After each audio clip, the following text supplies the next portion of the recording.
Okay, so this is group one, remember, of session 2. So you've got to have a group 1 on your little card. If you're group 2, make your way over to Studio 1 with Professor Wong and company. Virtual participants, thank you for staying connected. We are now going to focus on some MRD case studies, and they've given us a lovely title here, Treating Invisible Disease or Visible Impact.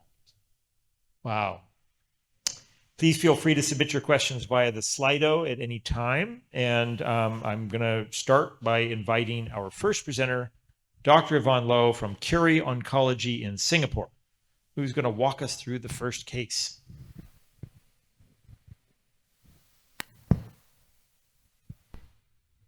All right, thanks. There are fewer and fewer of us, like a residual disease.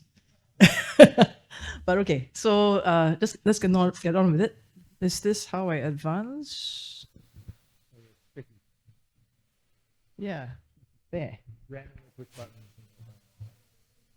The bigger one, eh? The bigger one. Okay, so these are my disclosures. And let's get on with it. Okay, so I had a 41-year-old woman. She came in with fever and lower limb cellulitis. And she didn't have much by way of a past medical history. And this was her white cell count, so typical for FLT3 with a high white count of 93 and thrombocytopenia and anemia. So her bone marrow showed AML without any maturation and a typical flow cytometry. The karyotype was normal, and the NGS showed a combination of FLT3, DNMT3A, and an NPM1 mutation. So the very typical mutation status. So I induced her with IA3 plus 7 plus midostaurin. At day 28 or 30, she still had 2% blasts. I gave her a second induction with midostaurin, and this time around there was no blast on morphology, but there was persistent blast on flow cytometry. And in fact, after I had given her chemotherapy, the cellulitis worsened, and she had this a blistering eruption, and I was even worried that she might develop necrotizing fasciitis. So obviously I wasn't going to give her more chemotherapy, and you can see there that the NPM1 before and then following the second induction had come down to 0.1, but still detectable, consistent with the blasts on flow cytometry. So I decided that I was gonna switch her, and now she qualifies for gilteritinib with disease persistence. And after 4 weeks of gilteritinib, we no longer had blasts on flow cytometry, but still MRD persistent. I was able to find her a full match, and so I did an allo transplant from her brother with a full myeloablative conditioning. She engrafted very promptly, but at day 35, she caught RSV, and then she went on to catch COVID. And this was in the heart of the COVID pandemic, so I had to admit her for IV remdesivir. Okay, so you can see here, this is a timeline of her NPM1 mutation. So we don't have the FLT3 assay, but you can see here in the various phases of treatment, how she's doing at various time points. Time point C would be after transplant, when I decided to taper tacrolimus. That brings about just a slight drop in the NPM1, but I started gilteritinib initially at 40 because at that time she was recovering from RSV and then from COVID, right? So her counts had fallen. I started her on initially with 40, and I know that doesn't really work, but she started to develop some chronic graft-versus-host disease. I was able to bump up the dose to 80. And then while she was on 80, you can see that the transcript begins to rise. So from 0.06 to 0.01 and then going up. And so I increased the dose to full dose 120 milligrams. And that's what she's been on. Now it says 0.01 because this is a log scale and it tends towards 0, but not 0. Okay, but at a sensitivity of 10 to the minus 5, she is now undetected for the last 2 years. So that's where we have. Okay, so I think this low white blood cell count went on full dose gilteritinib, and she needs a GCSF every couple of weeks to keep it up there. She keeps getting viral infections because she has 2 young twin girls. She does have chronic GVHD of the mouth and scalp, but this is stable without any systemic immunosuppression. Right now, considering she has all these adverse prognostic markers, she's doing pretty well. And she's on now 3 monthly follow-up with mild chronic graft-versus-host disease and been PCR negative. So I'm planning to stop gilteritinib soon, actually. So that's her. So I think this shows that guilt resuming post-transplant is actually very essential. I also think I've shown a dose-response relationship in this patient in terms of how her PCR responds. And of course, it shows us the importance of using close MRD monitoring. And since we don't have access to the PCR NGS assay that Mark was talking about, I think the NPM1 serves as a good surrogate in terms of how we can monitor MRD in her. Okay. So this is the summary, and then from there we can have any questions or comments from panel. Okay, I think what we're going to do is save questions for the end. We're going to put all the cases up at the end. Okay. And dissect them. All right. So our next presenter is Dr. Ivanov from St. Petersburg, Alamazov National Medical Center, and he's going to be joining us virtually. And his case presentation has been pre-recorded, but he's going to join us live for the question and answer. Добрый день, коллеги. Большое спасибо за возможность предоставить этот кейс. Должен сказать о моих финансовых интересах. Случай заболевания: женщина 45 лет, которая дебют заболевания, у которой был со слабости, небольшого геморрагического кожного синдрома. Она была с коморбидностью, эссенциальная гипертензия 2 степени, ожирение 3 степени, дислепидемия. При обследовании в октябре 2024 года выявлена панцитопения в клиническом анализе крови, при аспирационной биопсии нормоцеллюлярный костный мозг, избыток бластов до 40%, при проточной цитометрии миелоидная линейность бластов с коэкспрессией CD19. При исследовании молекулярной генетики обнаружена FLT3 мутация в гене FLT3-ITD, МЛЛ-дупликация и гиперэкспрессия WT. При каротипировании выявлена транслокация 6,9 во всех клетках. Таким образом, установлен диагноз острого миелоидного лейкоза, позитивного по FLT3-ITD с мутацией, с транслокацией 6,9 de novo, с выраженной коморбидностью, поэтому было принято решение об индукционной терапии сниженной интенсивности азоцитидин-венетоклакс с учетом FLT3-ITD мутации с добавлением мидостаурина.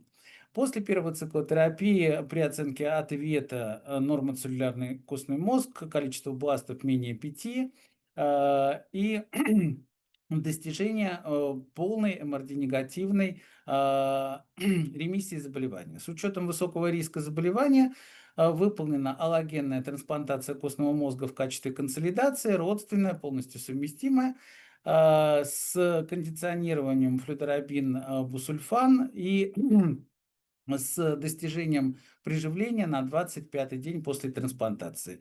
Режим профилактики РТПХ – это микофенолат мофетил и высокие дозы циклофосфана, токролинус. Донорский химеризм на момент приживления составил 96%. МРД оставалось негативным при тестировании проточным цитометром. На день 60-й при оценки ответа сохранялась полная ремиссия, однако при МРД-тестировании выявлен уровень МРД 0,12. Таким образом, констатирован молекулярный релапс. В дальнейшем МРД подтверждена через неделю 0,14%, и поэтому после дискуссии принято решение о проведении поддерживающей терапии, которая достигла бы полной ремиссии, МРД эрадикации и достижения полного донорского химеризма. В качестве такой терапии выбран режим азоцитидин-венетокак с использованием гилтеретиниба, и он был начат на 61-й день после проведения трансплантации костного мозга. После второго цикла была небольшая токсичность, нейтропения третьей степени, быстро разрешившаяся на терапии колонистимулирующим фактором. При рестадировании заболевания после второго цикла терапии достигнута MRD-негативность, сохранялась полная ремиссия, и после четвертого цикла терапии достигнут полный донорский химеризм. В заключение хочу сказать, что мониторинг МРД очень важен при лейкозах высокого риска и до и после проведения аллогенной трансплантации костного мозга, потому что, как видим, несмотря на то, что трансплантация костного мозга проводилась в МРД-негативном статусе, в дальнейшем МРД-позитивность была документирована. И, конечно, добавление гилтеретиниба в режимы поддерживающей терапии, несмотря на отсутствие FLT3, несмотря на отсутствие FLT3 мутации при достижении ремиссии, позволяет как бы улучшить чувствительность к венетокаксу или вернуть эту чувствительность, поэтому это оптимизирующая опция поддерживающей терапии должна быть использована. Значимой токсичности этой терапии не зарегистрировано. Спасибо большое за внимание. Если есть вопросы, пожалуйста.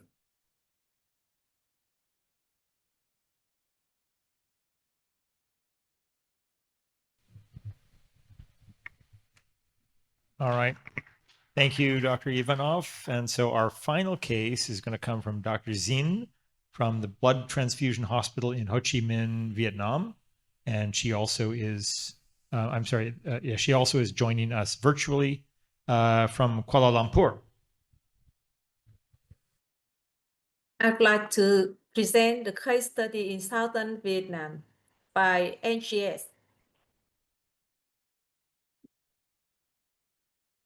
My case is female, age 15, diagnosed as AMLN2. She had no significant personal or family history. The other relevant current treatment, including induction of trastuzumab 7+3 and plus midostaurin, MRD, first 3 RTD negative, NPM1 high, is in MRD positive. She moved to consolidation with high-dose cytarabine and midostaurin, MRD negative with NPM1 low and first 3 RTD negative. After that, she will receive HSCT, matched sibling donor from her sister, and engrafted day 28. Physical laboratory finding, she have anemia and low platelet. However, she have high white blood cell count and plus 80% in peripheral blood. Bone marrow and immunophenotype were diagnosed as AMLN2. Sanger sequencing show first 3 ITD. NGS show first 3 ITD, NPM1, IDH1 positive. And she will classify intermediate street. MRD testing and result. No lab for MRD assessment by flow cytometry. However, we can use qPCR for assessment NPM1 and NGS for assessment of IDH1, NPM1, and first 3 ITD mutation.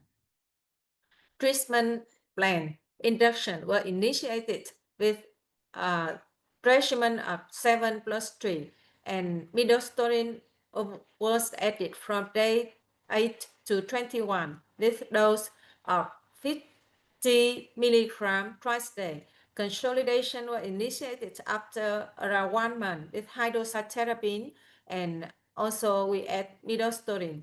HSCT were performed using conditioning of busulfan and fludarabine.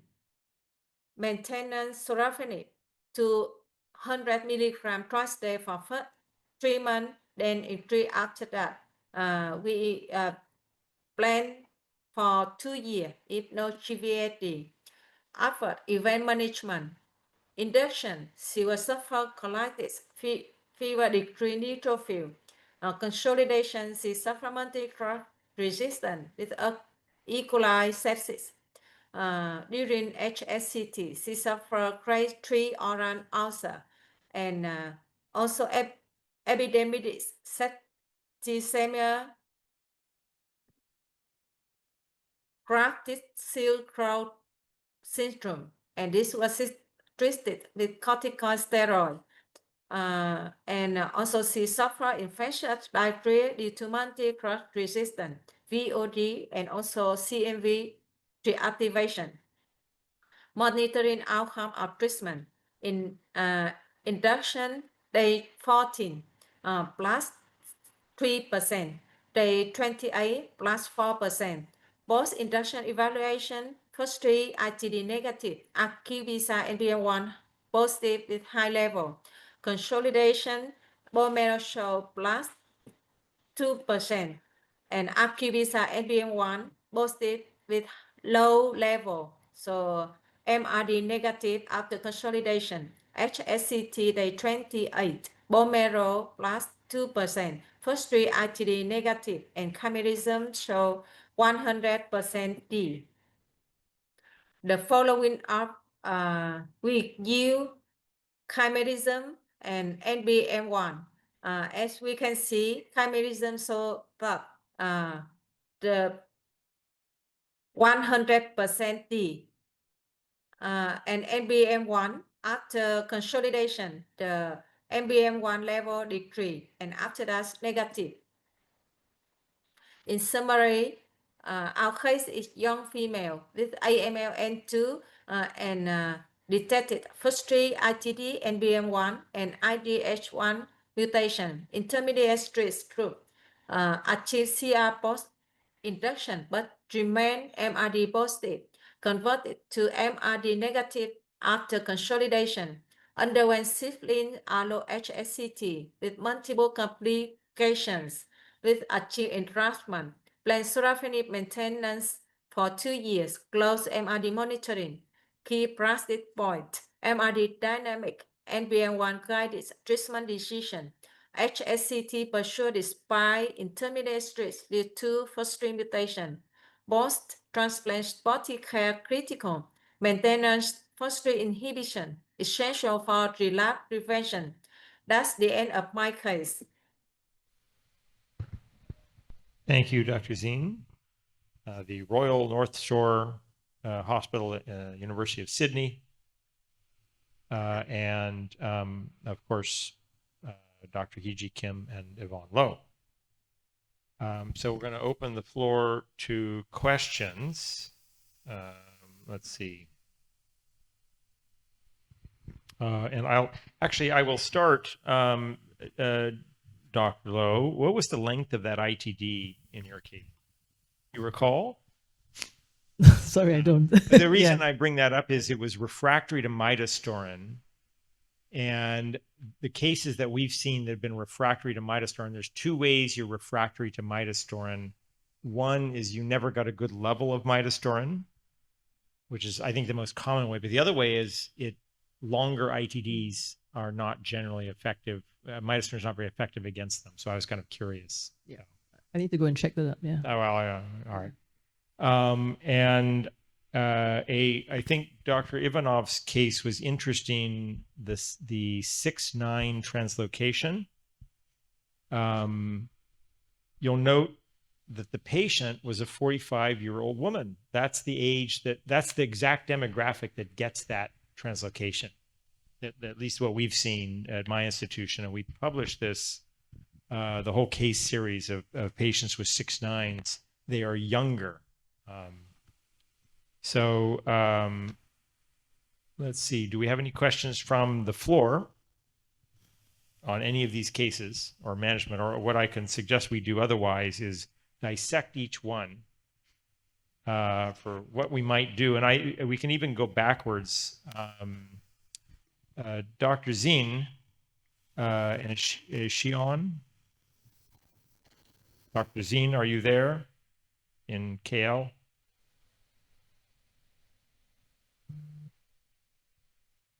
I see Jad. Dr. Zine. Yes, There you I'm are. here. Okay. So on your case, where you have a very young patient and you made the decision to take them to transplant, I think in the absence of our MRD assays, we would have done the same.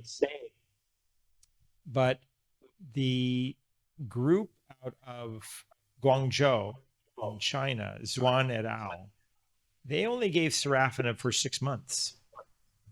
And so your patient seems kind of sick with graft versus host disease. Are you sure you want to give 2 years of sorafenib when you could maybe get away with only 6 months?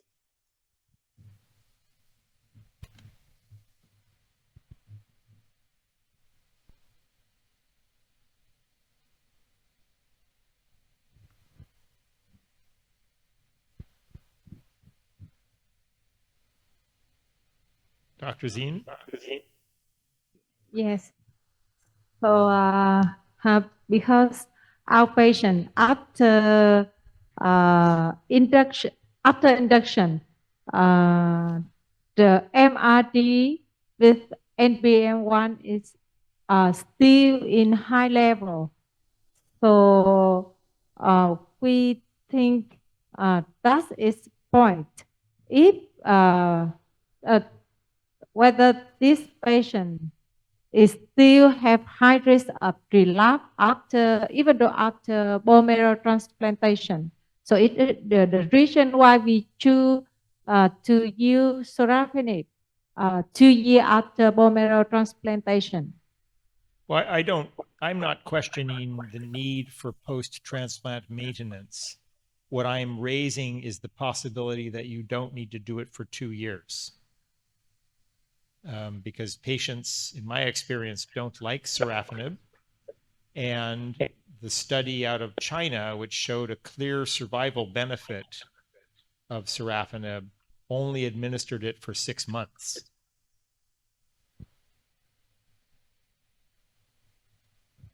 So I'm just pointing out that, you know, the 2-year time point, we just made up. We don't have any evidence that that's the correct amount of time. And in fact, we're now getting evidence that it's too long, probably. And yet, in the new information to now in my hospital after the post transplantation, I follow up monitoring for the MRD. So in the negative to now in my hospital with decided in the soprathinic in the 2 years. Thank you very much in new information. When you my country, I talk in my director, my Apple about in the new information about soprathinic in the shipment. Thank you very much. Mark, could I follow up with a question to you about sorafenib? I want to know in the Dr. Ivan about in the soprathinic, how many times you take, how long you take in the soprathinic in the Singapore? I don't routinely use sorafenib for post-transplant maintenance. It's quite badly tolerated in my patients, but I do know in some centers in Singapore they use it. I think the SORMAIN study, which is what started this thing, the Germans were using it for 18 months. Am I correct? It was 1 year, is it? Yeah. But honestly, 400 milligrams a day, it's really difficult to tolerate, and I haven't been able to get up to the 800 milligrams that they were doing in Germany. The Chinese group did it at a lower dose, and I think in Europe they're also using lower doses. So I think that it's also a dose thing. Honestly, 6 months I feel a bit uncomfortable. I think lots of the patients tend to relapse in the first year or year and a half. So that's one reason for keeping it for 2 years. So I was in Guangzhou asking them about that this year, and they have now changed from 6 months to 2 years. But they were frantically trying to get the MRD assay, because I can say you can basically use this to decide who needs to stay on it and who can go off after, because the data out of Morpho is the clones are cleared within 6 months. If they're going to be cleared, they're gone fast. Yes, they are. Well, the drug was stopped and so I routinely will stop the drug sooner than 2 years in any patient who's having any medical issues at all, provided their MRD has cleared quickly. So I think that is quite reliable, and provided if you have access to the MRD assay, I do follow afterwards stopping to make sure, but it's never betrayed me. It's never been wrong. So if it goes negative quickly, it stays negative. So there remains this fragment of population that has to stay on the drug very clearly. Sorafenib is tough to use, but that's the drug that's available most widely in the world.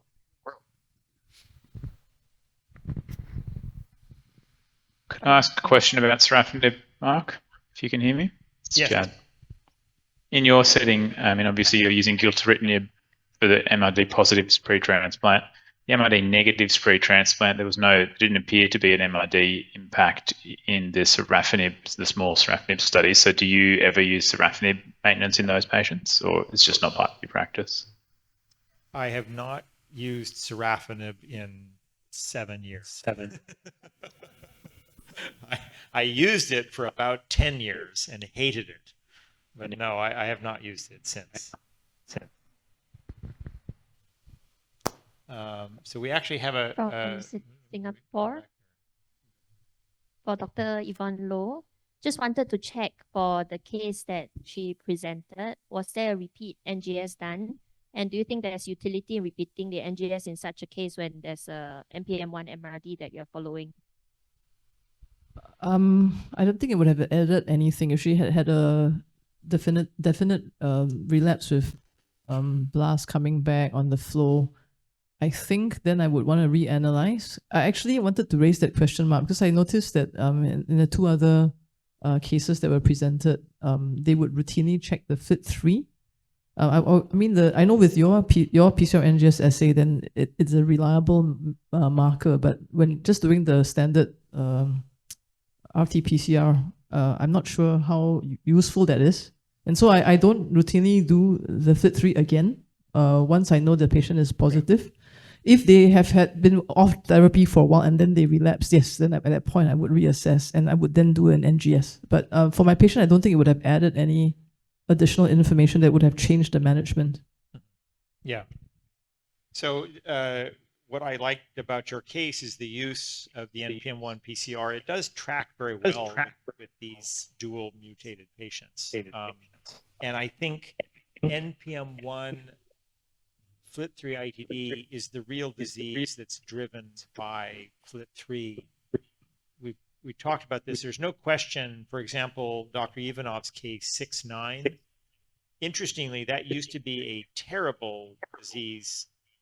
The last 4 patients I've had, all of whom were middle-aged women, are cured fairly easily with kind of just FLT3 inhibitor-based therapy. But apart from 6-9 and NPM1, the other FLT3s, it's kind of difficult to tell where FLT3 is really driving things and how important it is. So I think the NPM1 assay, the MRD assay, is incredibly useful if you don't have the FLT3 MRD assay. Yes, the FLT3 assay adds something to it, as Dr. Othman showed. But I think just the NPM1 alone really gets you a lot of leeway in managing these patients, as you did, I think. In fact, there's a question here for Dr. Othman. Some AML relapses can be FLT3 ITD positive, although they were negative at presentation. Can you use PCR NGS to pick the clones up early? It's a good point. I mean, theoretically you can, but you'd be doing a lot of testing with a quite expensive assay monitoring FLT3 wild-type patients with a FLT3 PCR NGS assay in remission.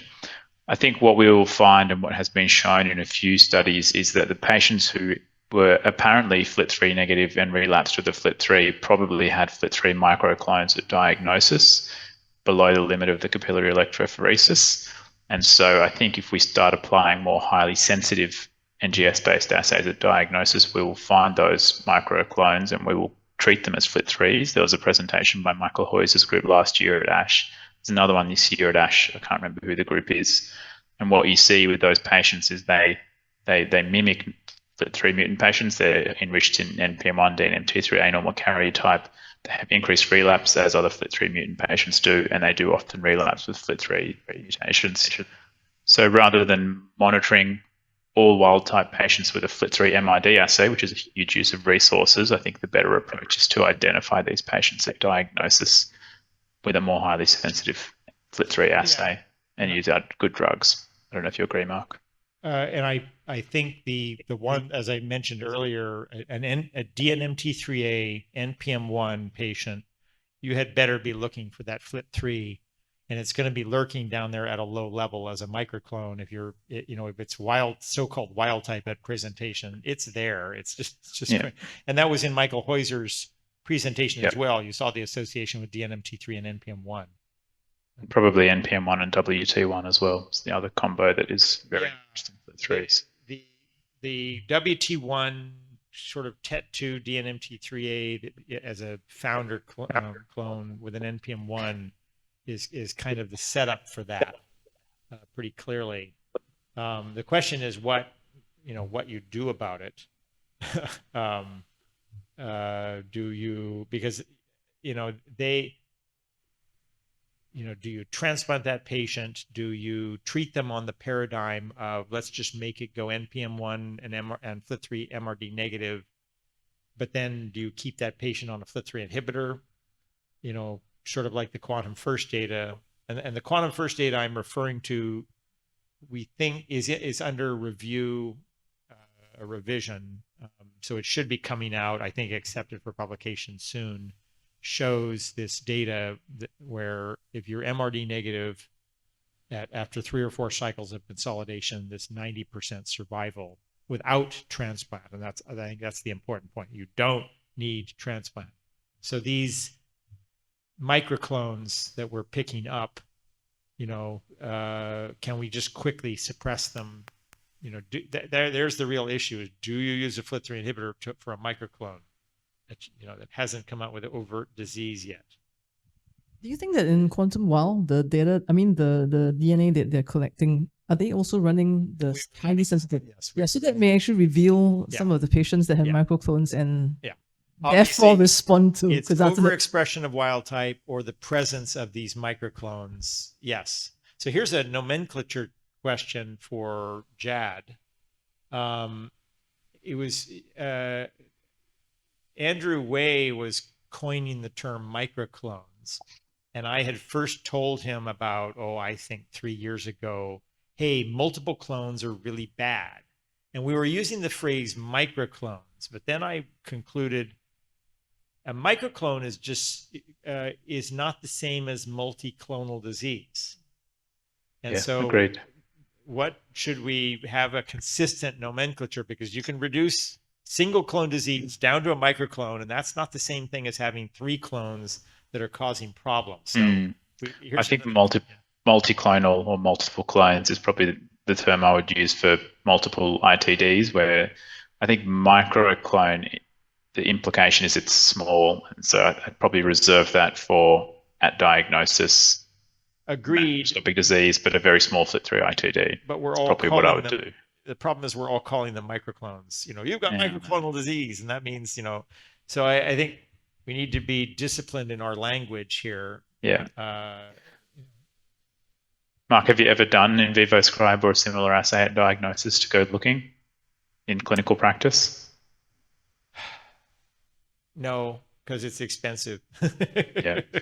But yes, it would be fascinating to do so. Yeah, I've once done our MRD assay in a patient where we highly suspected it, and the capillary electrophoresis was suspicious but difficult to differentiate a blip from baseline, and we did the sequencing and it was there. Oh, wait a minute. The same ITD.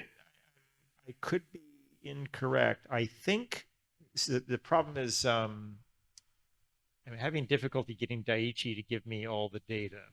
They're rather reticent about that. I think they did the MRD assay at diagnosis in Quantum First, because I just can't get all the raw data out of them, because that would all that would do, that wouldn't pick up the patients who are wild type by PCR capillary electrophoresis at diagnosis, but it would identify how many are, have microclones at diagnosis. And I think that we actually have that data. So those are in patients who are ITD positive capillary electrophoresis that have the PCR and the MRD assay done, where we did identify here I use the word microclones. We identified multiclonal disease at diagnosis. And it wasn't the same prognosis as having multiple clones present in remission. It wasn't as bad. It was worse overall survival. So if you showed up with a dominant clone and one or two minor so-called microclones, prognosis was worse, but it was clearly not the same as what we were seeing in the Morpho study, where patients were in clean CR going to transplant, and the ones who had microclonal disease, multiclonal disease, did clearly much worse. And I think you've shown, Mark, and we've seen that not often, but it can be that it's those small clones at diagnosis, not the dominant clone, that is the persistent one in remission. No, I don't think so. I think it tends to be more the original dominant clone that still kills the patient. Okay. It's not some minor thing that shoots out of nowhere. And that was the case. I lost a patient a year or two ago that way, and it was always the original monster that got her. It was all these other things flitting around that was attracting my attention. So I tried to bring attention to this subject, not that I know what to do about it. I'm just hoping the rest of the world will help figure it out. So Jad, we're all counting on you. Oof. Don't hold your breath. And in fact, here's a question for multiclonal disease. Would you use gilteritinib alone, or do you combine with HMA or venetoclax? And I've tried everything, and I can't really get it to work. So I don't know the answer to that. Let's see. At relapse, patients may develop new clones. So will it be worthwhile performing the entire AML NGS panel rather than individual RT-PCR for specific mutations? I don't know. Actually, I don't have experience because the follow-up, NGS follow-up, is actually not permitted in my country. Oh, no. So Yes, I do it. I mean, sometimes I've had a IDH1 that wasn't detected initially. So I'm not sure whether it was there, just that the assay had an issue. But yes, and in the end, it saved the patient's life. That's what you're praying for. Yeah. So almost, yes, we do it all the time. And I always say, well, you're relapse, we can maybe hope you have an IDH1 mutation. And yes, I think we all have patients like that in our clinic that are alive on ivosidenib in that circumstance. It works like magic. But those are uncommon, I would say.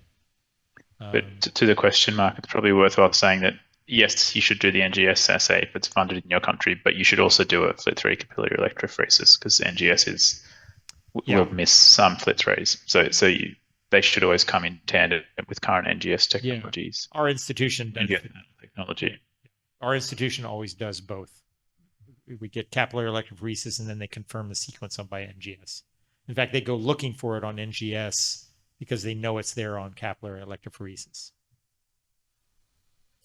Let's see. In a patient with AML NPM1 positivity and FLT3 ITD positivity who has achieved MRD negativity by NPM1, do you still need allotransplant? Dr. Othman. I think it's an important data point in making that decision. I think you've got to make sure you're doing the right tissue source and the right time point. So if your peripheral blood MPM1 negative, I would also add to that you should be FLT3 negative in the marrow if you were FLT3 at diagnosis. Then I think it's with a FLT3 inhibitor and with good MRD monitoring, it's very reasonable not to transplant that patient. I can see the argument that people make to still transplant some of those patients, and I think every transplant decision is very individualized, but I do think there's enough evidence now that if you're blood MRD negative and marrow FLT3 negative after 2 chemotherapy courses, probably survival is not improved by a transplant. Well, so, and your initial data looking at just the NPM1 after 2 cycles, peripheral blood, even in patients FLT3 ITD positive at diagnosis, there was no benefit for allotransplant. Although I just read your ASH abstract, yeah. So about 20% of them will still have FLT3 in the marrow, and those people I think probably should be transplanted, and I think that's reasonable. Yeah. So that was just so those of you know that his group is presenting an abstract at ASH that went back at the same samples I just said. They looked at peripheral blood, NPM1. If you're negative, allo doesn't provide a benefit, but they had marrow samples from some of these patients, and they did pick up a few FLT3 ITDs. It was 20% or something. I'm not sure. Around that, yep. And it turns out, if you had a FLT3 ITD, he just picked out the bad risk patients in this small group. So sure, it did add something. NPM1 was pretty much mopping up most of it, but you know. So in my practice, that's what I've done. We have access to both assays, so I require patients to be negative in the blood for NPM1 in the marrow for FLT3 to be considered for deferring transplant. So here's a broad question for the group. What's the best way to eliminate MRD pre-allo transplant? Transplant. Well, so this is what's coming up out of the morpho data, however. So again, it like I had a patient who was getting 7 and 3 in quiz. He'd had 2 cycles of intensive therapy, 7 and 3, and then HiDAC quiz. He's like 40, and he's MRD positive by FLT3 ITD in the marrow. Okay, so I'm going to transplant him. I want to do bone marrow as the stem cell source. His sister is the donor, haplo sister. And I want to use bone marrow because that's going to give me less GVH, and I'm going to be able to use gilteritinib post-allo easier if I use bone marrow. Well, it's America, and everybody's overweight, and the sister is not harvestable. So I've got to use peripheral blood from that's female into male, peripheral blood haplo. This is going to be trouble. And we had to then delay the transplant because of she showed up for harvest and it's like, we can't harvest her. Oh, no. So we had to delay the transplant. What do? I don't want to let my guy relapse. My option is I can just leave him on quiz, which I sometimes do, but we gave him another cycle of HiDAC quiz. Oh, now he's negative. So good news. I don't have to do post-transplant guilt. So I held out and made him go MRD negative. And this is the issue. In fact, yes, he has GVH post-allo. No, he's not on guilt. He is MRD negative. I'm watching closely. And by all accounts, he is not going to need post-transplant guilt. So I gave him 1 extra cycle of HiDAC with a FLT3 inhibitor, and now I'm avoiding post-transplant guilt. Stellis is not happy with me for that. But in fact, that is what, again, the data out of morpho retrospective post hoc is suggesting. 3 cycles of intensive with a FLT3 inhibitor often can make that person go negative. 4 cycles does. And then you go back to quantum first, where patients who've had 4 cycles of intensive chemo with a FLT3 inhibitor don't need it, and who are MRD negative, they don't need a transplant. So either I don't need, so here is, do I hold out for an additional cycle? So here's to the question, can we eliminate MRD and how would you do it? So, there's, I guess we get down to a threshold. This patient was at 10 to the minus 5 in that range. And I gave him the third cycle of HiDAC quiz. Will there be a threshold that we think one more cycle and now I'm a lot better off? And maybe I didn't need to transplant that guy. The problem is he was NPM1 wild type. And I'm scared of those. So I did transplant him, but I got away with not having to give post-transplant guilt. So I'm not sure of the best way to eliminate MRD, but this is a thing in the field going forward. We are going to be able to avoid transplant. We're doing the unthinkable, maybe giving an additional cycle to make them MRD negative. That never used to be a benefit. Jad just said, oh, transplant them. Well, transplant sucks, Jad. I mean, I know. And It's nice to hear a transplanter say it. I'm an enthusiastic transplanter, as you know, but I would like to spare it in my patients. So it's an interesting point for discussion. I think the way I would approach that question when you get asked about should you erase MRD before transplant, I think it depends on the context for me. If it's someone who is heading to transplant, they've had their induction and consolidation, and they're MRD positive, notwithstanding the wisdom that Mark just shared, I don't think that person necessarily needs to be, have their approach changed, added ven, smashed with chemo to try and make that MRD go away pre-transplant. But that's very different to someone whose MRD is rising and they're molecularly relapsing. That person, I don't think, should go straight to transplant because they will relapse on day 30 because of the kinetics of that disease. So the context of the MRD is important. I think you need to treat MRD when it's relapsing MRD prior to transplant, although the French have shown that maybe very low levels you don't if your transplant's ready. But someone who, a 6/9 with a FLT3, whose FLT3 is still detectable and the transplant's ready to go, that transplant shouldn't be delayed to do fancy things to try and make the MRD go away. That person's curative therapy is transplant. That's my feeling. I would never not transplant a 6/9. Yeah. I mean, they're an adverse risk AML. Yeah, not a 6/9. But these NPM, if your transplanter comes back to you and says, make them MRD negative before I transplant them, then in that person, the answer is no, transplant them now, because that's how you cure that person. Same with a NUP98. The NUP98s never clear with chemotherapy. They only ever clear with transplant. Totally. Same with your BTFs, and all these are enriched in FLT3. So, yeah. So when you detect a patient with molecular relapse, here's another question. When you detect a patient with molecular relapse from MRD negative to MRD positive, how do you decide when to intervene? Immediately, or do you wait for an upward trend? So, I mean, ELN guidelines, I think, are appropriate in this. Basically, if they go from negative to positive, to me, that's a relapse. And in my experience, if you let the monster get 1 log higher, it's much harder to control. It's interesting. I think that there is a 10-fold or 100-fold expansion, which means you're going to have mutations, resistance develop, and that's when I see my gilteritinib alone not working. So I immediately react the instant it's detected. I think it's important to say, I mean, so with FLT3, the DNA-based assay, it's very reliable and it's rarely low-level sort of inverted commas false positives, but ELN does say that you should confirm it in a second sample. And I think that is appropriate. In the INTERCEPT study in Australia, we're sort of trying to do this in a prospective manner and protocolizing this. And we've certainly seen a reasonable number of patients go from negative to positive, and you do the confirmatory sample and it's negative again.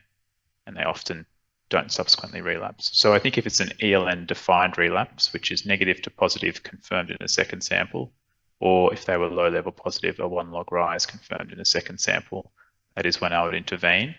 I think doing it overreacting to small blips, particularly with qPCR-based assays, is a recipe for potentially overtreating people. Well, still, though, I mean, if you go to the core binding factors, if you detect an 821 that popped up out of nowhere, I would get very nervous about that case. Yes. Yeah, for sure. So, certainly the core binding factors, if they were negative and they go positive, they will rocket up. But the low level positives can. Yeah, I just had a case referred to me. The patient, the community physician was doing what I told them to, which was follow RT-PCR for this was a core binding factor beta myosin heavy chain and a version 16. And, they said, the patient's positive now. What do I do? I said, well, send them to me and we'll repeat it. Because they were sending it to the Mayo, which is a very sensitive assay. And by the time the patient came to us and the result came back, the patient was actually in, the karyotype was now positive for version 16. So, unfortunately, depending on the mutation, I don't think we've quite worked out what to do for any given case. Yeah. And FLT3 ITD and KMT2A in particular, the kinetics can be rapid. KMT2A, I would think, would be very rapid. It's very tricky to catch. FLT3 ITD, when you detect them at 10 to the minus 6, you've got a couple of months at least. You really do. When they get to the 10 to the minus 4, forget about it. But 10 to the minus 6 gives you time. Yeah. So there's a signal 1 minute. Oh, 1 minute. So wrap up time. Okay, too much fun. Are we supposed to do something? Oh, is there? I didn't have any. Singapore. Oh. If you have a patient with a NPM1 AML with a MRD relapse and at very low levels, and the donor is immediately available, would you try to bring the patient into an MRD negative state or go straight to transplant for an NPM1? Well, I think as Dr. Othman pointed out, if it depends on the level, but if they're rocketing up, you better be able to transplant fast, which you probably won't be able to. So I would if almost it's certainly. like low levels and the donor is. No, I usually, so what my practice, when a person pops up low level from negativity, I'm almost always giving them either aza-ven, if it's a flip, if they're NPM1, I'm giving them a cycle of aza-ven while I'm setting up the transplant. That's what I'm doing. If it's a FLT3, I'm usually giving them a dose of intermediate cytarabine with gilteritinib while I'm setting up the transplant. Because I can almost never transplant next week. It doesn't work that way. Yeah, I agree. I think, let's say you have the cells ready to go and you have a slot next week, and the MRD is 0.002%, then sure, but that's not a reality. And Ven-Aza or Ven-LDAC for NPM1 molecular relapse is incredibly effective and very not toxic. You don't need much RSC. You really don't need a lot of RSC. Would you use NPM1? Would you use a menin inhibitor if it's an NPM1? No, not if they haven't seen Ven-LDAC. The kinetics are, we found in Intercept that with the menin inhibitors work in molecular relapse, but they often will rise for a cycle before going down, whereas Ven-LDAC and Ven-Aza clear it in the first cycle. Plus, a menin inhibitor is more toxic than a cycle of Ven-Aza in hematological CR. The cytopenias are worse, the QT, the nausea, etc. So I think if you had the choice between the two, and that's what we do in Intercept, we go to Ven-LDAC first. Right. I think we're being waved at to stop. So we're having a good time here, but now we've got to end our fun. We want to thank we want to pause for a minute to allow time to complete the quiz. So we ask all participants to complete your quiz, scan the QR code. We're all counting on you. If you need more time, you can't have it.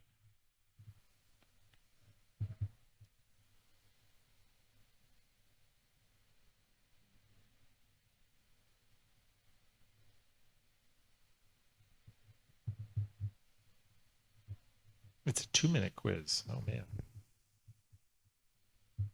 4:50. Well, we're all right. We're good.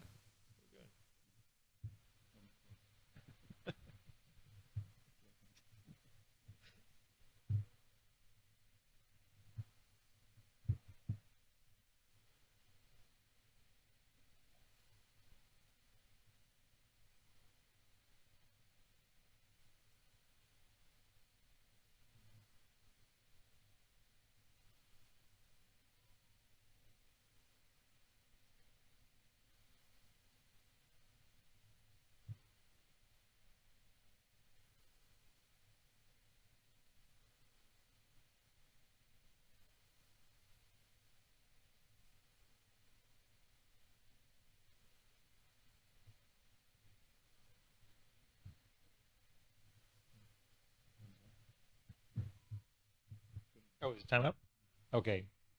Well, no, we get a. There we go. Oh, here we go. We couldn't tell them the answers. All right. We're putting slides in. All right. Well, I think I want to thank our expert panel speakers and our virtual sites from across the world for your active participation in this. And I believe this concludes our MRD forum. We hope the discussions were insightful, and we now proceed to the working group sessions, and we'll remind you, you had better work.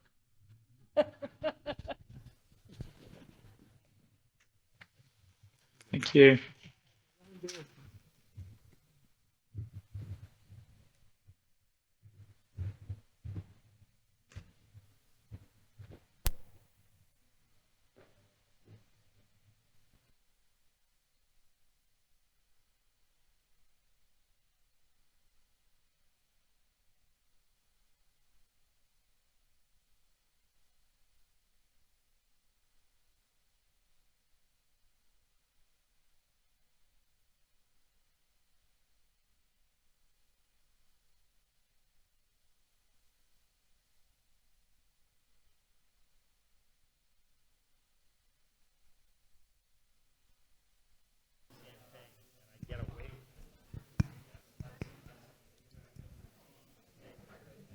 Hello, everybody. Hello. Okay, I know I'm not in AML working group. I'm here to nag a little bit part 2. So you know which group I meant that that's not been working. And the group actually has very, very high level discussion. I think there's a lot of products, lot of interest and a lot of compound. Now I want to announce that within this group, can we settle down behind? Yeah. Okay. So as you know, the current lead for the group is Andrew Wei. Andrew, however, because his current work commitments, he changed his place, and then he's had very limited leave. Apparently, at his level, he's got like very limited time. So he's indicated that he may not be able to fulfill his APLC commitments. So we are supposed to look for a leader, a glorious leader, to lead the group. And then second thing is, apart from the glorious leader, you guys need to have some other people who are like coordinating things, WhatsApp group, follow up, and all that sort of thing, and then follow on the projects. So obviously, I think some people have got various proposals. So I leave it all to you to figure out. So somebody needs to lead, someone needs to go. Now for the glorious leader, you guys decide among yourself who is the best person. I have on mind two people, Prof Wang and Anshka. But Prof Wang has indicated that he's quite busy. He's quite happy for Anshka to lead. Anshka is quite happy if you are happy with him. But if we appoint him, we don't do it officially until in 1 or 2 years. For some reasons, we will not. He will just lead virtually, and we'll officially announce it when the time is correct.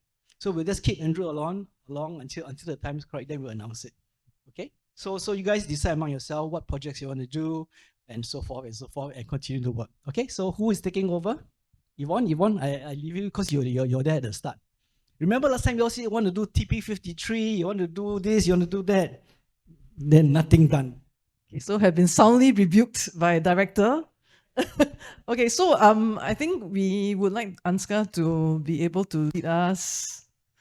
Welcome to our group, and hopefully with you we'll be able to work a bit more. We look forward to working on projects together. Okay, so I think off the ground we haven't really been communicating outside of our annual meeting. So we don't even have a WhatsApp chat group. We have lost track. We wanted to do guidelines, and then we kind of like it fell by the wayside. Okay, so maybe for this year, let's decide on the things we want to focus on, and then maybe we can chart a direction or something that was more achievable. Yeah? Okay. Thank you very much, all of you. And in fact, I'm not prepared for it. But anyway, I thanks very much and try my best. So just now in our group that we talked about MRD, following the MRD forum, and we did kind of gather some information from from Taiwan and Hong Kong and China as well as to what are the problems that we encounter in terms of MRD monitoring, whether we have flow cytometry, whether we have molecular means, how often should we monitor, should we get bone marrow or PB, should we get conventional NP element core binding factor, or should we do more exploratory like digital PCR for certain genes that are not kind of being considered as a standard at the moment. So these are the things that perhaps we can put together, and as a first goal to see how whether we can put together a kind of consensus as to see what we should do in the Asia Pacific region in terms of MRD monitoring. To me, it serves a few purposes. Number one is that like we have a kind of guidance for it among us, then perhaps for trainees, at least you have something that is specific to this region. And for some other areas, like in Hong Kong, for example, which the government is providing all these services, if we have a document, it kind of provides a little bit of pressure, to say that now this is consensus in the region, then patients should be provided with some kind of services. I think this is the most important thing, to me, because otherwise nowadays, in Hong Kong, people who can afford it, we can send, just now we talked about like for patients who can afford it, the digital PCR or KMT2A rearrangement, digital PCR and so on. I basically do it after every course of chemotherapy, seriously, to be sure. But that is not sustainable for other public patients and so on who cannot afford it. So therefore, to have a kind of consensus will be important as well. And I would imagine the next step afterwards, once we have this guidance, is how we intervene. Although we talked about that just now in terms of the strategy, maintenance and FLIP3, HMA, DRI, and so on. But I think if we have a document, so that we can at least have some documentation and we can, to see how we can move forward with that. So that's my conclusion from what we discussed just now.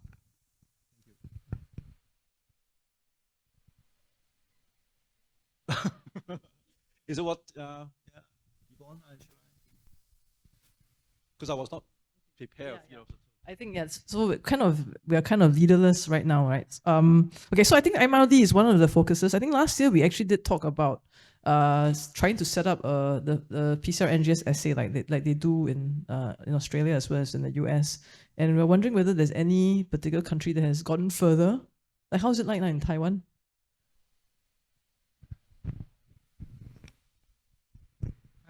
I'm Dr. Ho from Taiwan. I think we are talking a lot of in the past few years. However, our progress is not performed smoothly.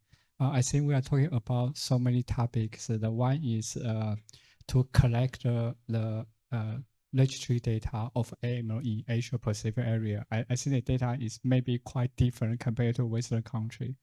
And the second is we want to see any specific subtypes, such as the impact of TP53 mutated AML in this area. I think the treatment choice is also quite different compared to United States and the Western. And we also talking about we want to have the Asia specific guideline. I think each country, for example, in Taiwan, we have Taiwan AML treatment guideline, and I think maybe Korea or Hong Kong has a local or regional guideline. So in the past few years, we want to propose the guideline apply to Asia Pacific country. Yeah, I think all of these projects are very important. If we can work together, incorporate all of the data, and maybe in the near future, we can have the investigator initial study, or we can apply the resource from pharmaceutical company to do a lot of things. But I think it's very difficult because I see every hematologist in Asia Pacific are very busy. So we should have more manpower, and we should have more funding support to let this project going smoothly. Yeah. I think So sorry, maybe I can just comment. We did try to, I think Tan Hen from SGH was trying to set up a PCR NGS assay for FLIP3 monitoring. after last year's meeting, but it stalled partly because of lack of funding, which I think when we set up a new essay, that's always the issue. So I'm just wondering whether or not we might, given all that we spent the whole afternoon talking about MRD, and a lot of it had to do with proper monitoring of FLT3. So I mean, when we have NPM as a surrogate, then we can monitor that. But do you think we can implement in our region one of those assays that we can reliably use to guide our therapy?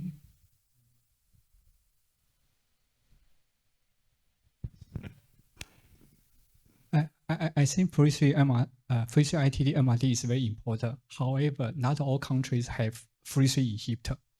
I think if you do not have a FLT3 inhibitor, the FLT3 ITD MRD is not very clinical relevant. So I think that's a very issue.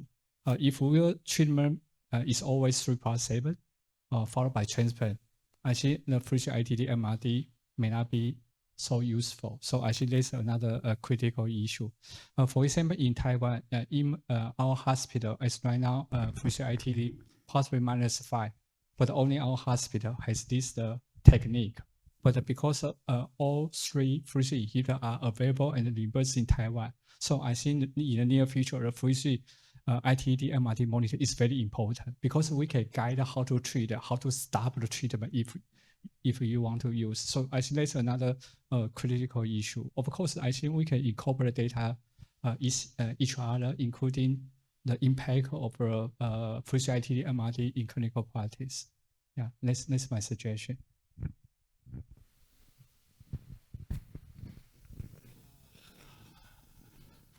I'm sorry. I can remember the first APLC at the time, Dr. Andrew Wei proposed some topics to collaborate each other in this area, but still, I'm not sure where is going on. But last year also, Dr. Shina also will moderate this working group session, also prepared some kind of topics, and I heard that new registry data or something, but what happened? So Dr. Yotego, the insist and mentioned AML working group should be the least one, not working very well. So anyway, so very practical. So very much, very many issues are raised, but I'm not sure whether it's going well or not. So be frank, and the practical point is very important. I think the field is moving very fast. A lot of things we propose become obsolete or, passé a year later. And I think the group is quite big and a lot of members are really very busy doing their own things. What I'm suggesting is probably we can start doing something bite-sized. Yeah, just like Dr. Enschka proposed, a guideline, that doesn't require real funding, doesn't require data. It's just a bunch of people coming up and then setting up some standards. I think that is easy to do, very quick. Let's say, just MRD itself is something that we can quickly get it settled, and then we have something. And then from there, we can build on more energy. I think one of the things is also, maybe we should bring in more junior members. I think we have a lot of senior colleagues here, and they're very, very busy. I mean, he's a chairman of so many organizations. I think it's good to bring in someone junior who has more, time to focus on some of these things. They can also help be the connective tissue to between us. So that's what I think, So something bite-sized and don't need funding and data. Well, I agree completely, because I think that of course we can't do everything all at one time. We got to do it bit by bit, and the easiest one, as we mentioned, is perhaps to draw some kind of guideline consensus. It doesn't really determine what you want to do, but it have a guideline to say this is what we agreed on. But we have to take into consideration of the individual hospital reimbursement system and so on and so forth. But at least we have something tangible, so to speak, like, in terms of a publication and so on. That would be the first start. That would be my humble experience, humble comment on what we should do. The very next step we should do.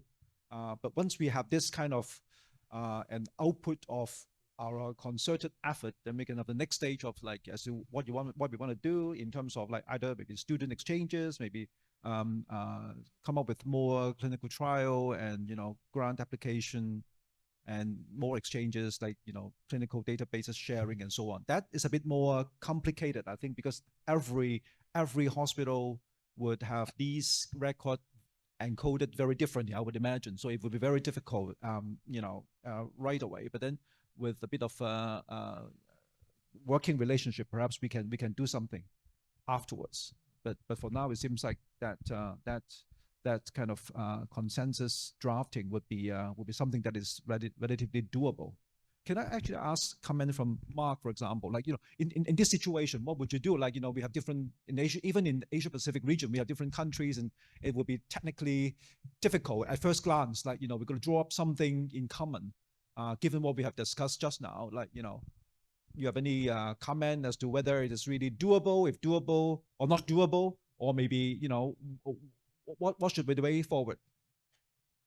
I mean, in terms of coming up with the PCR NGS assay, collectively, that was the point of going to the ELN and asking them to draw up a very specific recipe where it could be done in,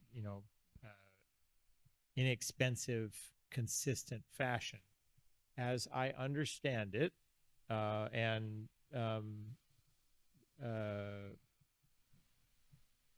the working group is moving slowly. So take heart, working groups apparently move slowly. Not only, so the ELN new recommendations are coming out, but actually a sort of white paper or a practical recipe for where to get the reagents, what exact specifications to use in the assay are going to be printed out. Chris Shantita and Chris Horgan are working on it. I prod them every month or so to say, where is it?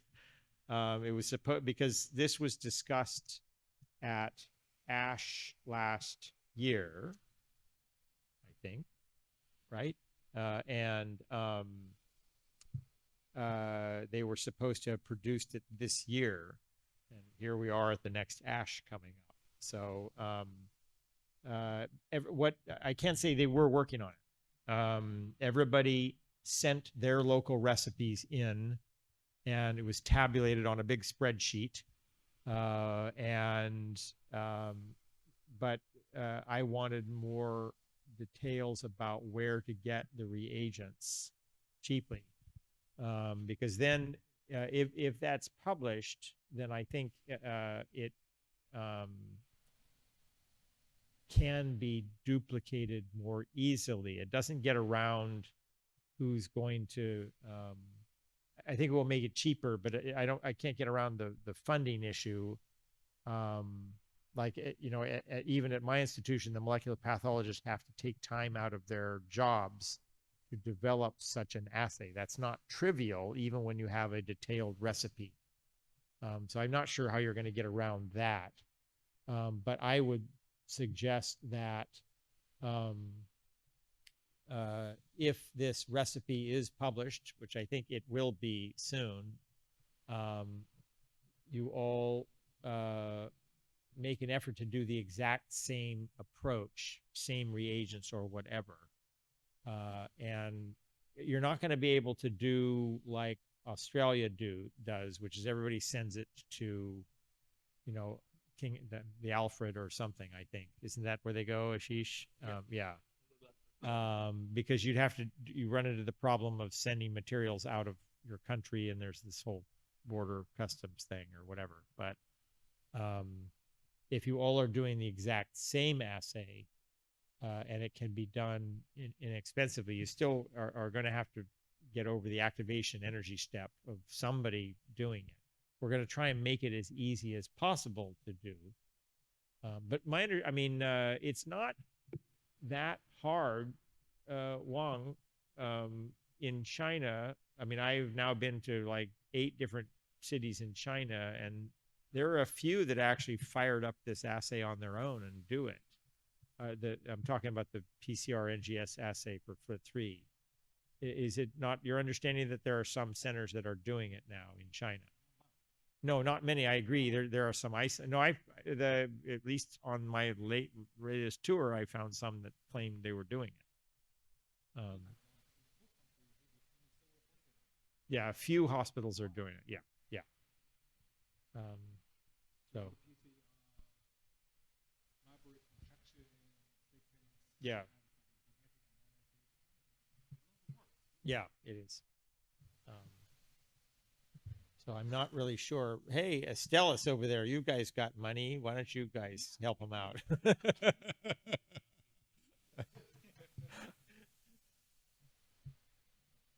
Oh yeah, we got her now. So, so I don't know how you're going to get around that. You know.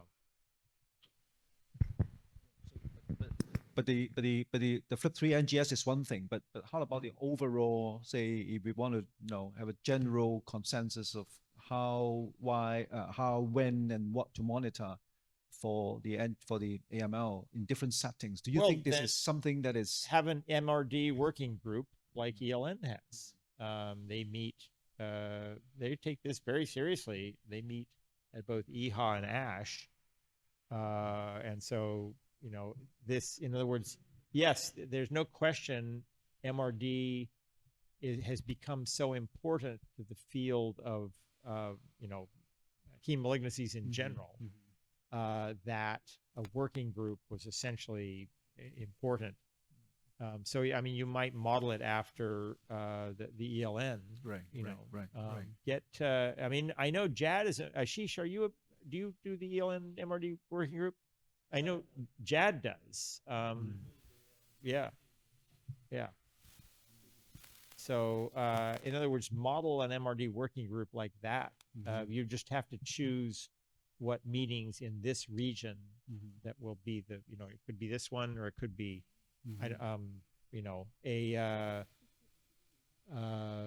JSH big meeting. CSH big meeting, you know, you might wish to do something like that, a working group at one of the larger meetings. But that's kind of probably what you need to do. Right. I think some kind of physical meeting will be important, like on a more regular basis, if everybody would have the time and, you know, get together and really get some progress out of it. And seed it with someone who's going to the ELN MRD working group. Again, that Jad comes to mind. I don't recall anybody else in this, you know, Andrew. Oh, okay, yeah. Yeah. Just to see how they run their meeting, what they're, you know, I don't know that they've necessarily how much they've accomplished, but they've got, you know, they have, you know, they produce a position paper, and are, you know, making progress. Yeah, probably, you know, seek counsel from them, you know, as to see, you know, what's their experience like in terms of drafting some sort of guidelines on MRD, you know, at least for the first start of our collective effort. Yeah, I mean, because they're grappling with the same issues.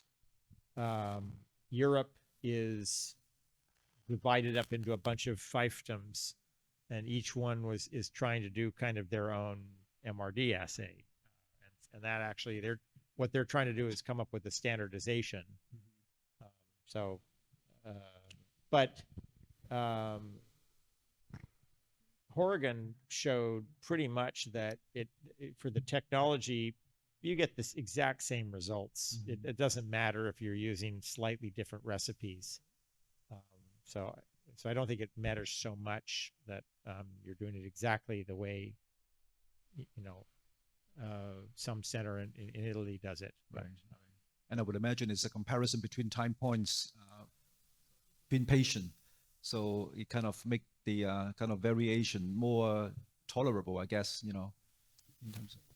Yes. I I'm not a big guideline fan. Here I am telling you should get a MRD group. I don't follow no guidelines. Look, you saw what chaos I'm doing up there. I don't. The problem is the disease is too chaotic to force everybody. But in general, I think a consensus statement that going from negative to positive is a relapse.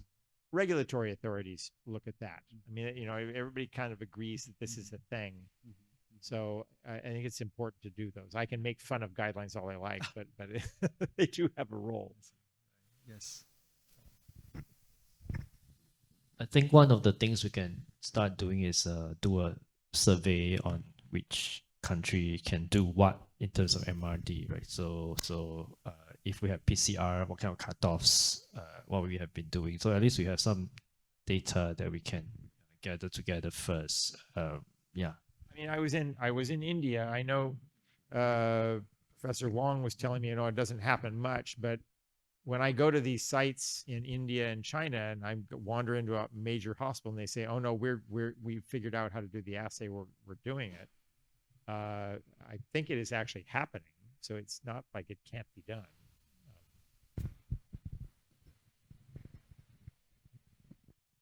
India had like 3 hospitals that was doing it. So I agree with the MRD guideline, but probably I'm going to take a couple of steps back and pardon me, this is my first meeting. Do you have a minimum set approach of what diagnostic test you would do on AML and how would you approach it? Because I heard there are differential access everywhere. And unless you put that this is the minimum expectation that you need, you're not going to be able to lobby for drugs. You're not going to be able to lobby for reimbursement of drugs. And unless you're not going to be able to treat them in a common set fashion, your monitoring is going to suffer. So I'm sorry, I'm taking a few steps back here, but I'm just putting it out there. That if you're going to think of MRD, you need to think of what's the minimum or what's the optimal approach to an AML and how you're going to go about treatment. Okay, so maybe, as Zhen Tang was saying, we need to take this in a bite-sized approach. So maybe one thing I can propose is we can form a subgroup within our working group to look at the MRD, maybe 1 or 2 representatives from each country to be in that group, so that then we don't have to liaise with such a large number of people. And then their remit is to come up with those guidelines. And I think I take Ansgar's point, especially in places where reimbursement is an issue, where you can only do one assay, but having these guidelines will at least be able to support you doing the assay in a serial manner. Ashish has a point, which is that I'm not sure whether everyone here does NGS at diagnosis even. Can I check whether, like, consensus-wise, is that something that is allowed within the countries that you're in, that you can order an NGS for every patient at a point of diagnosis or upon relapse?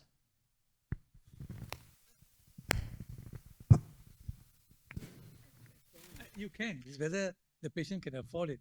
So I'm in a private practice, so those patients who can afford it, we send the NGS at presentation. So technically, at current practice, it's been 100%. I'm not so sure. Dr. Kim, you're mentioning that you can only do it once, is it? The NGS? Diagnosis and relapse.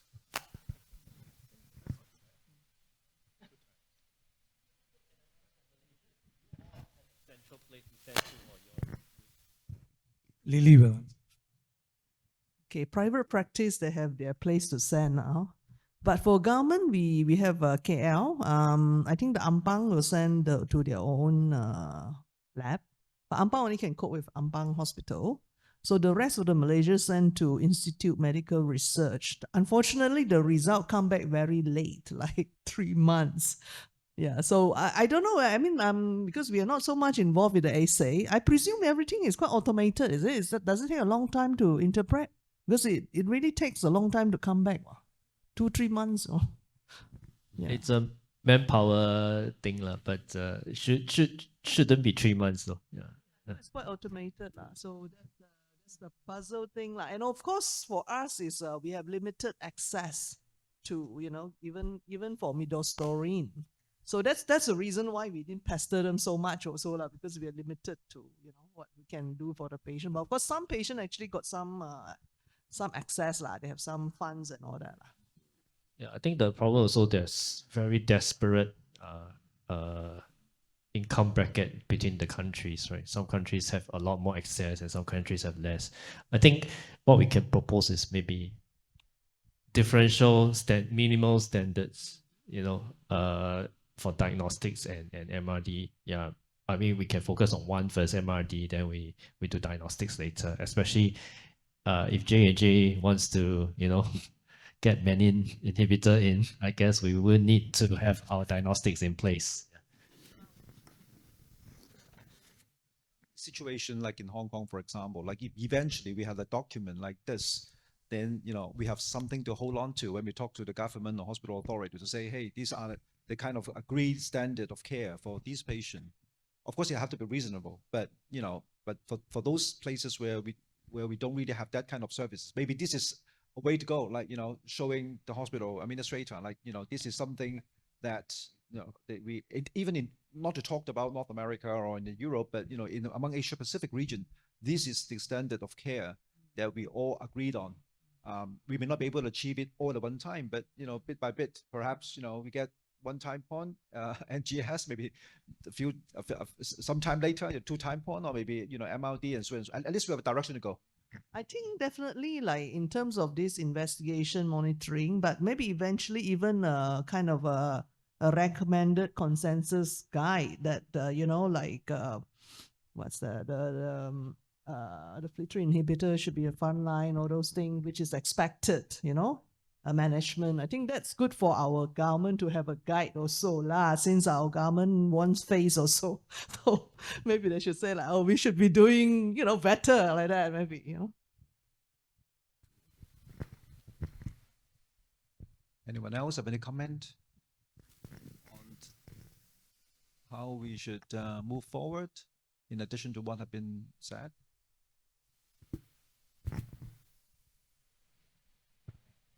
I agree that we can form subgroups. So actually, I'm quite interested in MRD. It's just the lack of funding at this point in time, and another priority in the lab. So perhaps since Taiwan, Hong Kong, and Korea has already like gone ahead with the FLT3 MRD and other MRD and together with us.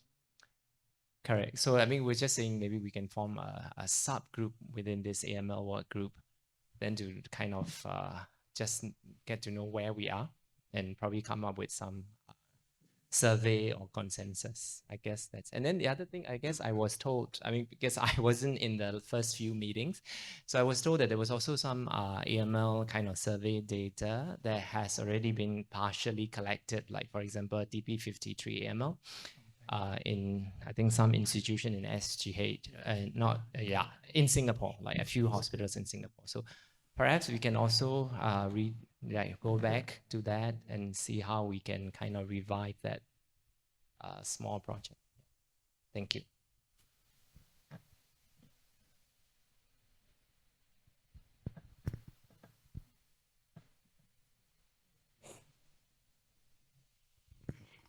Hi. I'm from Thailand, and this is the first time that I be here. And actually, I may be a representative for the country that may not be able to access to the things. And I'm working university hospital, and for the NGS at diagnosis, we try to develop that. And I think we have a leukemia working group, and it's include like a university hospital that they try to develop the thing. And if the patients in this kind of hospital, they usually got to send the NGS if they can't afford it, because we try to collect the data. And before the NGS, we try to select some like a NPN1, FLT3 ITD. Is this the 2 things that we start like a long time ago? And so because of it's changed the management. So I think that's why we have some data, and we did it like in practice. And the other things, I mean, even is FRIT positive. The FRIT inhibitor, we have two, but it's not reimbursement. So most of the patient cannot get it. So, but however, we still try to make it better. Like we push them to the transplant, and then I think after this, after this today's session, I think the thing that I would like to go back and do a lot to make my patients better that we discuss in our hospital is I want to develop and set up the MRD monitoring for the NPM1 because I think I can change the management of my patients if I got the patient into an NPM1 negative, so I don't need to do the transplant and I can keep monitor them. However, my NPM patient doesn't get well, possibly they have MRD positive. So I think it changed our practice, and the NPM1 positive in my country is quite like a lot. So I think it's like a big population that I can change the management. And the other thing, we still have a lot of FRIT ITD. We have about 25% of all AML that we got the register. So I think right now in our practice, even they don't have the FRIT inhibitor, I push them to transplant all of that. And then when it's after the transplant, if we can monitor them, so I would like to develop the FRIT ITD MRD as well, so I can monitor them after the transplant. And at least we have the generic sorafenib. It's not that expensive, even is toxicity and patient need to pay by themselves, but most patients can afford it. So I think these two tests that we think that this meeting will get us to go back to develop and change the practice in our patients. I think that so this is for my country, and we still think that if you guys already do it and you want to start collecting the data, if you have like a method that you think this is good, this is not too expensive, this is like standardized, maybe we can collaborate and use your method, and in the future we can be able to collect the data for you.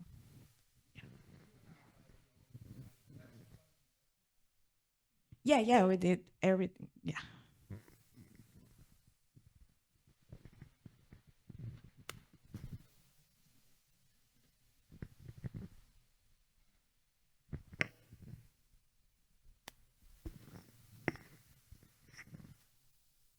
Anyone else want to have anything to talk about? Sharing? Yes, please, go ahead. Sorry, I mean, this one is conventional. I'm just thinking, since the Thailand mentioned something about the test, has anybody done any academic kind of test kit?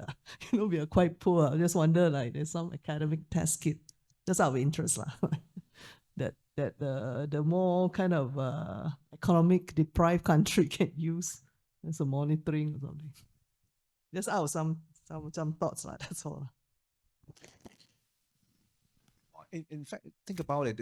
It's not a bad idea. In fact, like, but that would be something that we can develop in the future. Say something like handy kit, like, in terms of simple tests. Obviously not an NGS, but things like FLT3 and NPM1 for places like in Thailand, when these, say for example, when these are not readily available, and that comes into people who want to do a bit of ventures into those development of very simple assay kit, and it's more on the research side of it. I think once we have this kind of getting together, then we will have rooms to develop all this newer things that otherwise we may not even have thought about. In Hong Kong we wouldn't care about this assay kit, but it actually widened our thoughts onto what we can do. Thank you. If not, then perhaps that we should call this meeting to an end. Or So maybe I think an important point is for us to try and meet one time in between our annual meetings. Shall we kind of set some kind of milestone, like when would be a good time, say 6 months from now, for example, when we would expect some things to be in place? Is there a meeting somewhere in the middle of the year that we could? Yeah. Because annual scientific meeting is a good time for us to get together, but you know, we don't all go to IHA or we don't all go to ASH, right? So I think it's a good idea, but nowadays, at least at the very beginning, the easiest way is to do the Zoom meeting first, right? And when we have something that has taken shape, then perhaps, you know, I'm sure that we will be in need of a more physical meeting. But everybody's schedule was, imagine, it's very busy. So at the first couple of meetings, that we can arrange a Zoom meeting. We are all in a similar time zone, if not the same time zone. That make it a bit easier to have a sense of how or whether this kind of working relationship would work. And if it does, then next stage would be to get together and really, you know, in terms of having something solid. But we do have a theme here. For the first one, it will be the MRD. Come up with some kind of consensus, and it comes with, you know, the MRD will be something, what is expected of a diagnostic test we need to do, and you know, and next stage would be what would be the treatment and opportunity for trial and so on and so forth. I think it all come in stages, but at least we have something to start off with, which is the MRD in this particular meeting. So should I say something around like between 3 months to 6 months? We can arrange a time to, that we can actually, you know, get together via Zoom for the first time, and then we can decide. And by then, hopefully, we can have something in between. Of course, we will do the work in terms of gather information from each one of the countries and centers, and then come up with some consensus. It shouldn't take long for us to write up some kind of consensus and so on. do you think maybe two representatives per country to do this MRD subgroup? Can we maybe get some volunteers? Malaysia? Well, I think what we can do is that it is really hard to say right at this spot to say, you know, name someone. I was named somehow.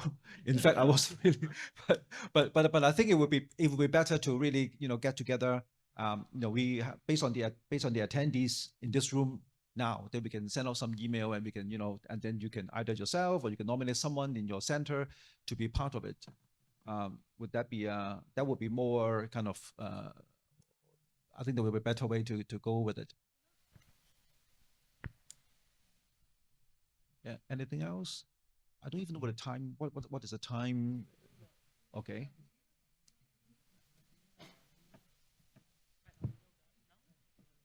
Well, I'm sure we have the attendance list, and yeah. We should get the. Or maybe it would be easier. Somebody, right? Would it be easier? Like, you know, of course we can check the attendance, and just like, you know, those who are interested, just write down your name, your email. Would that be easier? Although it's old-fashioned, but just write it down. That would be easier, isn't it? Most effective way. So okay, all right.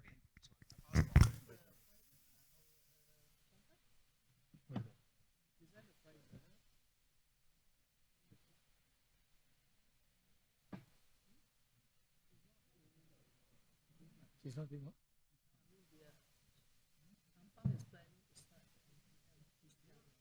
What's the turnaround time?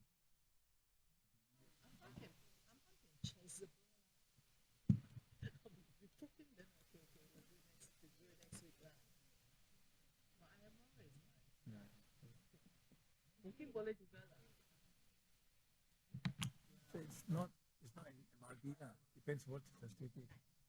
Yeah.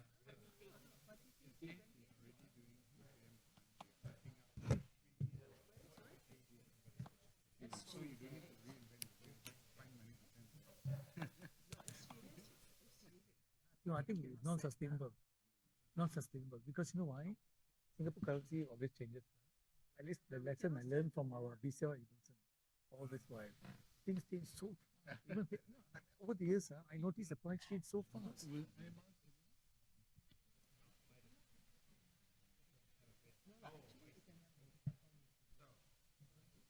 Actually, IMR should do this. centralized, everybody sends samples there. Then they can have funds. No, the problem with the government setup, sorry to say this, they don't accept sample from private. There's so much of it paid. I tell you, simple example. Adam TS13 is a clear example. I can pay for the test, but yet they don't accept my sample. So I have to, luckily I have Veena and Vandila. Friends say, no, I it's clear cut case, I want a document. But you know, by right, not like they charge. By right, it should be a routine test. If I order, I send, no questions. I don't have to fall on your feet. Okay, can I do the test? Cannot lie. It shouldn't be that way. So I think that's the mentality that must change. Sorry to say this. I'm just expressing my thought. No, I'm expressing my thought. We should get away from this bureaucracy of me knowing somebody to send a test. If you're ordering a test, I want to be, but still cannot send. RBC PDN, I want to pay. Why? I always send one. Every day I send. Hospital pay. Hospital sends money. Pay. There's a genotyping if a patient transfers. No, I don't have a speaker. I've already put it in place. No, but no, you just have to send. Previously, when I first sent and they don't know the role of the issues that I spoke to. Yeah, send one as well. Oh, you. Now send it. Yeah. So now my lab find this poor. Just send. No issues, no questions asked. You know what I mean, right? The issue is that we need to change the mentality within our country. We shouldn't need to call someone as a consultant. I know my indication now. Why you want to question me? I won't simply do it. So if I'm sending a sample, okay, like say, if you have an urgent factor. 你看签个字，到时候这个残留病的。I'm not being cocky lah, but it's the reality. So if you get samples, you know,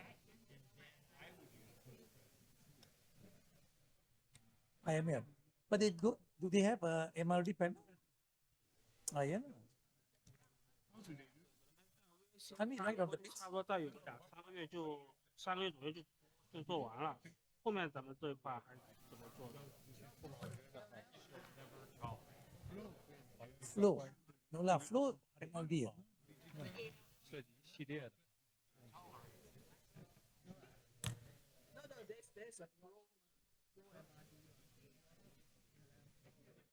Multi-parameter flow, I think 8 to 12 panels. You can do, but you must have a baseline line.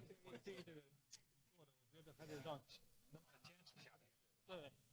One patient a year. 药还是挺好的。不是坚持用药，但是才能看到生活的有所改善，没改善。 Where you send flow? AML where you diagnose? I thought Henry Goodham does a flow. 他就是外疗那不管，所以说长期病人管理上还是。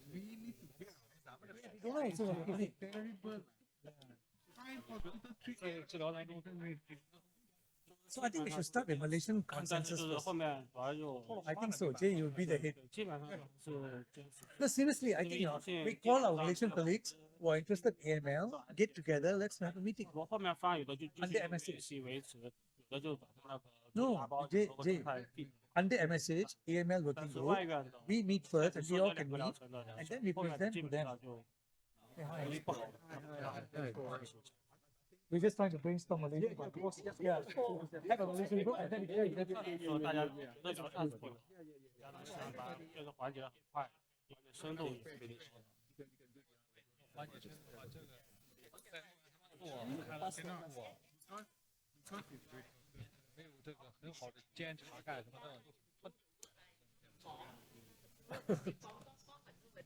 他们尤其是现在看使用时间嘛，都能用到8天，时间都比较长。 No, Jay, I think you lead the Malaysian group. 减慢，其实目标是8天是有点长。对 The name on it, the easiest way. Who, where, when, how. Right. MRD for AML. No, Jay, seriously, let's have a Malaysian discuss and then we can present to the group. useful for us, like local, regional, to show that yes, yes, something that I prefer, something 单纯的一个方法啊。 because you have centrally reimbursed system. Unfortunately, in our country, there is a, I may use the word, minded way of dichotomy in private, public. In public, there's also issues between university and public service. The dichotomy is real. Right. That's a problem. Thank you. Do you feel Oh, yeah. So on that message. I'm just curious, because now I realize I've need now, but now I realize Yes. I want to say that. stage 7 PPG, ATP, 现在哈，就是真的不同的东西哈，因为这个都是 Yeah. I pretty kept it there.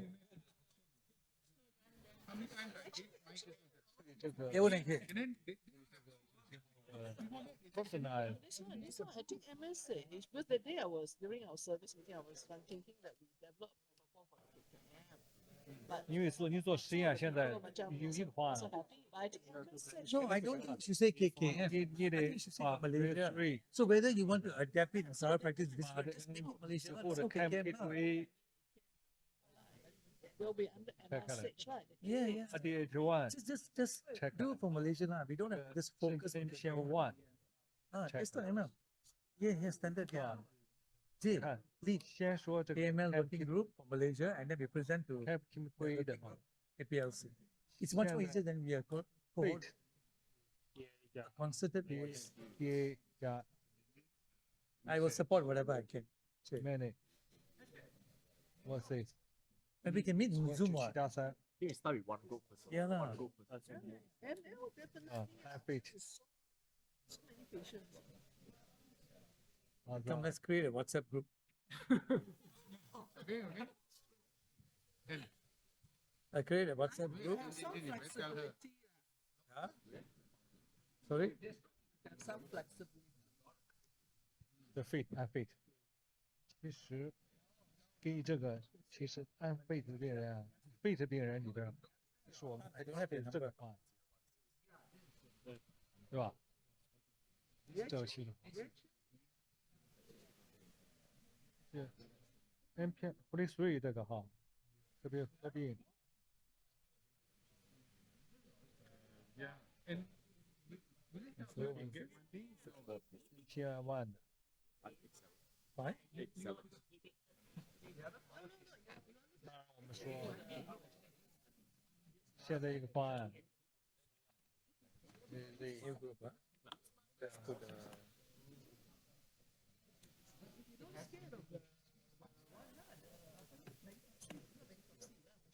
是吧？ Really wrong.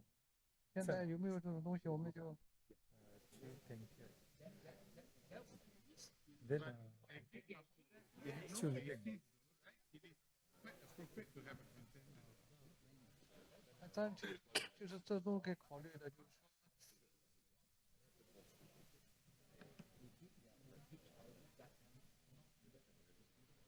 说，是吧？甚至更激进的，我们就没那，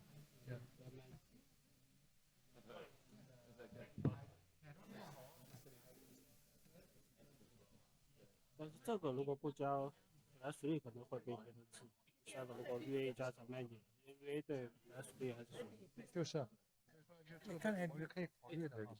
哎，这个加这个了，还需要加，知道吗？看300呀，我说这太牛了，我。相互作用要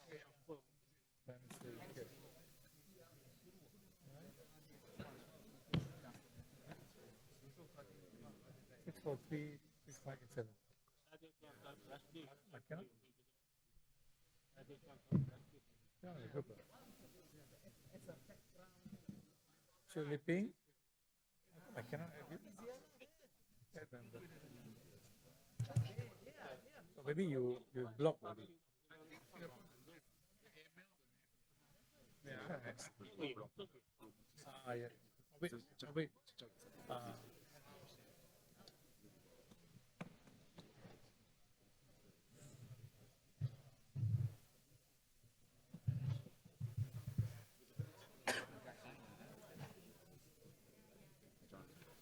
Okay.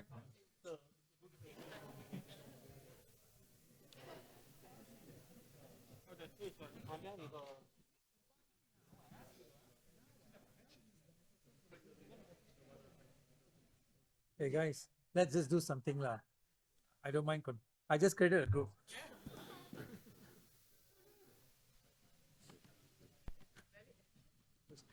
No, you know why? I echo the thought.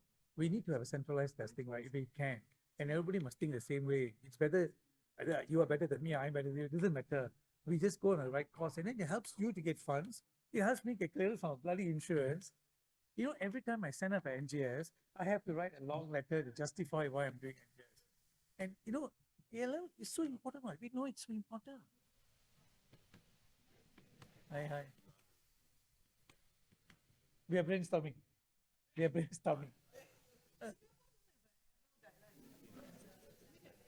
They just finished their CLL. Hey, but I thought you got AML. But there is one that you got working on. I thought I saw the website. Okay. No, yeah, great.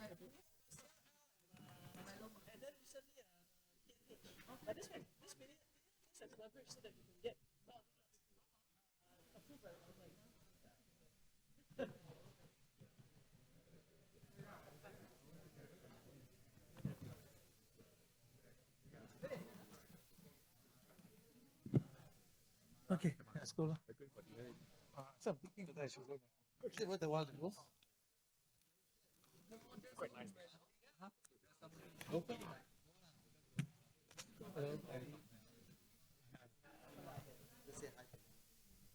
Shankar, you are from? I'm actually from Pharmacy. Yeah, I'm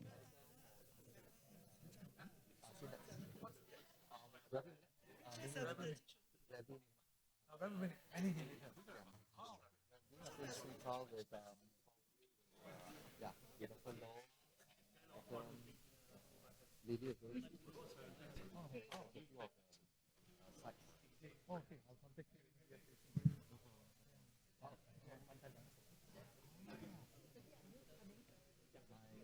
Oh yeah, medical. Yeah, my cousin. My cousin is there, but I wasn't a lady. Who's it? Can you I know the very well. Can you use that? Skin pump that. Skin pump is my junior medical school. So I'm looking at it. First, I manage all this. Okay. I'm the first batch of medical groups. So you can text them and say I saw Shankar. Yeah, that's amazing. That's one.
请换气。